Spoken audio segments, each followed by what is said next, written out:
Hi, I'm Nurul Tasnim and welcome to our group's presentations on animal behavior observed during our visit to Zoo Negara. Before we dive into specific behaviors, here is a comparison table we prepared showing the differences between how zebras and parrots behave in captivity versus in the wild. This set the context for our observation and how they relate to animal welfare. Let's begin with the zebra.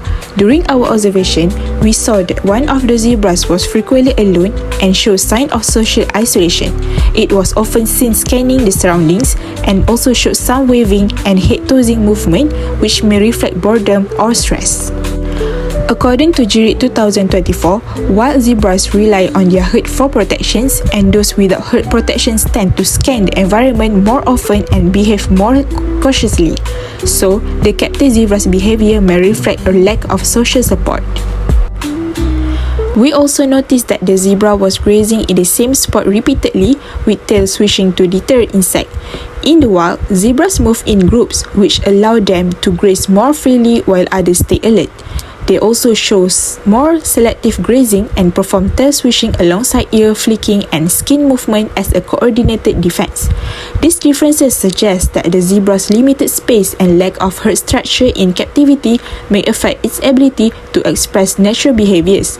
This highlights the importance of considering social and behavioral welfare, not just physical care. I'm Nur Inshirah binti Tukimin. So, for the second animal we observed was the parrot. At the zoo, the parrot often squawked loudly when the visitor passed by. This behavior suggests it was alert and possibly reacting to human presence. In the wild, parrots are very social and use vocalization to communicate within their flocks. According to Bradbury and Palsby 2016, they explain that parrots use calls to keep the group together and warn about threats. In captivity, this vocalization could reflect boredom, stress, or need for social interaction. It's important for zoo to provide enrichment to keep parrot mentality and socially healthy.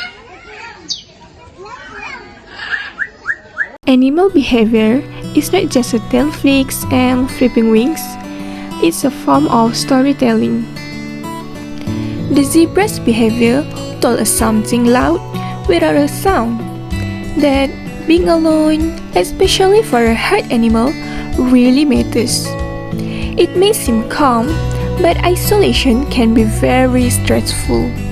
Just like humans, animals need their circle. Then, there's the parrot, colorful and loud. We saw one constantly preening and vocalizing loudly when people walk past. At first, it seemed playful, but looking closer, it might be boredom or just need to connect. So, how can we help? For zebras, housing them with compatible herd members, even 2 or 3 friends, can make a difference. For parrots, in the wild, parrots don't just sit still.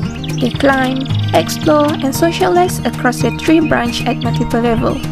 So, here's one idea. Structures made of natural woods, arranged on different height and angles, like little bird playgrounds, to mimic the vertical layers of a rainforest canopy. In the end, this was not just about animal in enclosure. It was about understanding their needs, their behavior, and how we can do better. That's all from us. Thank you for watching.